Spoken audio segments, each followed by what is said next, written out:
ഉത്തരാധുനിക മലയാള ചെറുകഥകളിൽ നമുക്ക് കാണാവുന്ന തിരക്കേറിയ ലോകത്ത് അർത്ഥം നഷ്ടപ്പെട്ടു പോകുന്ന മനുഷ്യ ജീവിതങ്ങളുടെ കാഴ്ചകൾ വളരെ ശക്തമായി അവതരിപ്പിക്കുന്ന കഥകളുടെ സമാഹാരമാണ് മനോജ് വെള്ളനാടിന്റെ ഉടൽവേദം.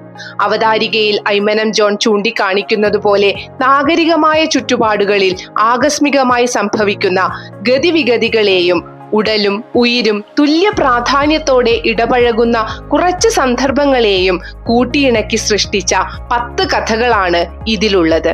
ദൃശ്യഭരത നിറഞ്ഞു നിൽക്കുന്ന ഈ കഥകളെല്ലാം ആകർഷകമായ വിവരണം കൊണ്ട് സാമ്യതയുണ്ടെങ്കിലും അവ കൈകാര്യം ചെയ്യുന്ന ഗഹനമായ വിഷയങ്ങളിലും അത് ഉൾക്കൊണ്ട് സൃഷ്ടിക്കപ്പെട്ട കഥാപാത്രങ്ങളിലും വ്യത്യസ്തമാണ്. സമൂഹത്തിന്റെ കെട്ടുകൾ പൊട്ടിച്ചു മുന്നോട്ടു പോകാനാകാതെ പിൻവാങ്ങുന്ന പ്രണയം പദപ്രശ്നം എന്ന കഥയിൽ കടന്നു വരുമ്പോൾ അരികുവൽക്കരിക്കപ്പെട്ടവരുടെ നിലവിളികളാണ് ആന്റിക് ഷോപ്പ് എന്ന കഥയിൽ ഉയർന്നു നിൽക്കുന്നത്. കഥാപാത്രങ്ങൾ അവയുടെ സത്വത്തെ തേടുന്ന കമ്പം തൂറിയും മനുഷ്യബന്ധങ്ങളുടെ തീവ്രത ഉടലുകൾക്കപ്പുറവും കോറിയിടുന്ന സോഫോക്ലീസിന്റെ സന്തതികളും പോസ്റ്റ്മോർട്ടം ടേബിളും ചിന്ന ചിന്ന ആസയും ജീവിത രക്ഷാഭോഗവും വല്യപ്പൂപ്പന്റെ പോസ്റ്റ്മോർട്ടവും ഒപ്പം നാഗരികതയിൽ വഴിതെറ്റുന്ന മാനസിക വ്യാപാരങ്ങളിലൂടെ കടന്നു പോകുന്ന മീശോപനിഷത്ത്.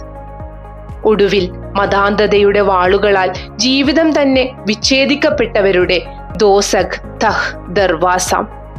അതിഗംഭീരമായ കഥകൾ, ആകാംക്ഷ നിറയ്ക്കുന്ന പ്രതിപാദനം. വായനയ്ക്കു ശേഷവും ഈ വേദം വായനക്കാരന്റെ ഉയിരിലും ഉടലിലും അരിച്ചു കയറിക്കൊണ്ടേയിരിക്കുമെന്നതിൽ സംശയമില്ല.